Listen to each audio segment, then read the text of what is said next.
Allah subhanahu wa ta'ala bu dünyayı жараткан. Жаратып Allah subhanahu wa ta'ala dünyanın içinde insandı hükümdördü atkaruçu bir hükümdördü atkara turgan bir özünün pendelerinin arasında özünce xos, özgöçö bir pende kılıp jarattı. Эми insan bu dünyada жашайт. Bu dünyada жашап турган учурда insandын dünya менен болгон мамилеси кандай болуш керек? Tirmizi şarifte gelet. Abdullah bin Mas'ud radıyallahu anhu bir jolu Peygamber sallallahu aleyhi ve sellem'den үйүнө bölmösüne girdi. Peygamber sallallahu aleyhi ve sellem'di görüp وَقَدْ أَثَّرَ فِي جَنْبِهِ Peygamberimiz jerde jatkandыктан, камыштын üstünde jatkandыктан капталына камыштын izi түшүп калган болчу. Ошондо İbn Mas'ud radıyallahu anhu aytты: "Ya Resulallah, law ittakhadna laka vita'an" Эгерде сизге биз кербет жасап бергенибизде кандай болот эле дегенде Пайгамбар саллаллаху алейхи ва саллям айтты: "Мали валид дунья" Мени менен дүйнөнүн эмне байланышы болмок эле. Мени менен дүйнөнүн эч бир байланышы жок. Илля карокибин истадалла тахта шажаратин. Бирок бир гана байланышы болушу мүмкүн. Мусапир сыяктуу. Ал мусапир жолдо кетип жатып бир дарактын астында көлөкөлөп эс алды. Thumma raha wa tarakaha. Кийин бир аз көлөкөлөнүп өзүнүн хажатынын муктаждыгын бүтүргөндөн кийин баягы даракты таштап кетип калды. Мени менен дүйнө ортосунда байланыш кандай эле мусапир менен дарактын ортосундагы байланыштай деди да. Ошондуктан инсан бул дүйнөдөн пайдаланат. Ад-дунья мата. Бул дүйнө пайдалана турган нерсе.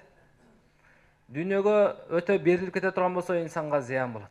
İmam Gazali rahmetullahi aleyh aytқан, бұл дүниенің мисалы жыландын уусу сыяктуу.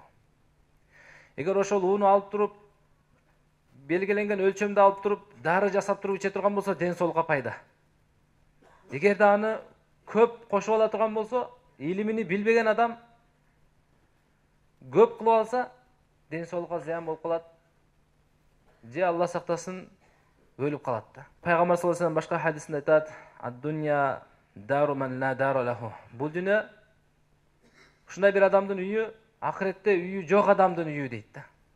Мунун мааниси урматтуу туугандар, дүйнөнү таштап салгын, дүйнөнүн эч нерсени өзүңө албагын деген маани эмес. Балким дүйнөнүн себебинен адамдын акыретине зыян болуп калбасын. Динине зыян болуп калбасын. Амалына зыян болуп калбасын. Аллахтан алыстап кетпесин да дүйнөнүн себебинен.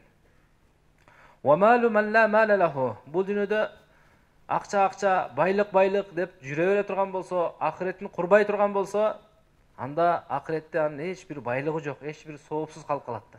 Аллах Тааланын алдында Аллах Таалага эң жек көрүнүчтүү адамдардын бириси Пайгамбарыбыз берекелүү хадистин мазмунунда айтат: "Түндөсү өлүктөй уктаган, күндүзү болсо эшекте иштеген, ачыктап айтканда, баш оту менен дүйнөгө кирип кеткен, анын өзүнүн дини үчүн эч качан ойлонбойт, акырет үчүн ойлонбойт.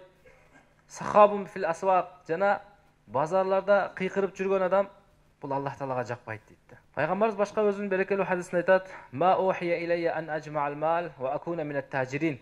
Мага вахий кылынган жок. Сен байлык топтогон жана соодагерлерден болгон деп мага өкүм берилген жок. "Валакин ухия илейя ан саббих бихамди раббика ва кун минас сажидин ва абуд раббака хатта ятикал яқин." Балки мага өкүм берилген Роббиңди арулагын, Роббиңди көп-көп мактагын жана шүгүрчүлөрдөн болгон. Аллах Таалага өлгөнгө чейин Аллах Таалага ибадат кылып, дин менен жашап өткүн деп өкүм берилген да. Пайгамбарыбызга кандай өкүм берилген болсо, бул үммөткө да ошондой өкүм берилген да. Пайгамбар саллаллаху алейхи ва саллям берекелүү хадисинде айтат: "Арада алейя Робби лияжала ли батха Макката захабан." Роббим мага сунуш кылды. Меккенин тоолоруну, Меккенин коктуларыны алтын кылып берүүгө сунуш кылды. Мен айттым: "Я Робби, валакин ашбау яуман ва ажуу яуман." Жок, ey Аллахым, мен бир күн курсагым ток болсун, бир күн курсагым аш болсун. Курсагым ток күнү сага мен шүгүр кыламын, курсагым аш күнү болсо мен сабыр кыламын. Пайгамбар саллаллаху башка хадис айтат: "Кад афлаха ман аслама." Ким Аллах Таалага моюн сунуп, жашоосун толук дин менен өткөрүп жашай турган болсо, ийгиликке жетти. ийгиликке жетти ушундай адам. Кайсы адам жашоосун толук дин менен өткөрө турган болсо, ва рузико кафафан, жана анын рызкысы жетиштүү болсо, өтө ашыкча эмес, өтө кем эмес, жетиштүү рызкы болсо, ва каннаху Аллаху бима атаху, жана Аллах Таала ага кайсы нерсени берген болсо, Аллах берген нерсеге инсан канаат кылып жүрө турган болсо, мына ошол адам ийгиликке жетти, бактылуу болду дейт пайгамбар саллаллаху алейхи вассалам. Башка хадисте пайгамбарыбыз айтат: "Ятбаул майита саласатун". Адам өлгөндөн кийин анын аркасынан 3 нерсе ээрчийт. Фаяржу итнани ва ябqa мааху вахидун. Анан экөөсү кайтып келет дагы, бирөөсү аны менен чогуу болот. Ятбауху ахлуху ва малуху. Анын үй бүлөсү жана байлыгы аны ээрчип барат. Ва амалуху. Анын амалы дагы чогуу ээрчип барат. Бирок кайра кайтып келгенде байлыгы менен үй бүлөсү кайтып келет, анын амалы бирге болот. İnsanın kılgan amalı аны менен бирге болот, анын байлыгын да алып кете албайт чогуу, өзүнүн үй бүлөсүнүн жакындарын да алып кете албайт. Амалын гана алып кете алат да. Ошондуктан ошол амалдарыбызды бекемдеп, күн сайын Аллах Таалага жакындап, Аллах Тааланын өкүмдөрүн аткарыш керекпиз. Пайгамбарыбыз айтып койду, байлык эмне экендигин пайгамбарыбыз айтып койду. Лайсал гина ан касратил араб. Байлык эмес, көп буюмдардын, көп нерселердин болуусу бул байлык эмес. Валакиннал гина гинан нафс. Балким адамдын байлыгы, адамдын нафсиси, ички дүйнөсү ток болуусу. Ушул нерсе байлык да. Пайгамбарыбыз башка хадисте айтат, кайсы адам дүйнөнүн аркасынан жүрүп, ахиретти унутуп калса, Аллахтын өкүмдөрүн унутуп калса, динди таштап кое турган болсо, пайгамбарыбыз андай адамдарга каргыш айткан: Лу'ина абду динар, лу'ина абду дирхам, ва лу'ина абдул катифа. Динардын кулу каргышка калсын, дирхамдын кулу каргышка калсын, кездеменин, чүпүрөктүн кулу дагы каргышка калсын деп пайгамбарыбыз дуа берди да. Неге? Ушул нерселерди кылып атып, инсан ушул нерсенин аркасынан жүрүп атып, адам ахиретін унутуп коет да. Аллах Таала Такасур сүрөсүндө айтат: Алхакумут такасур. Силерди бул дүйнөнү көбөйтүү силерди алаксытып койду.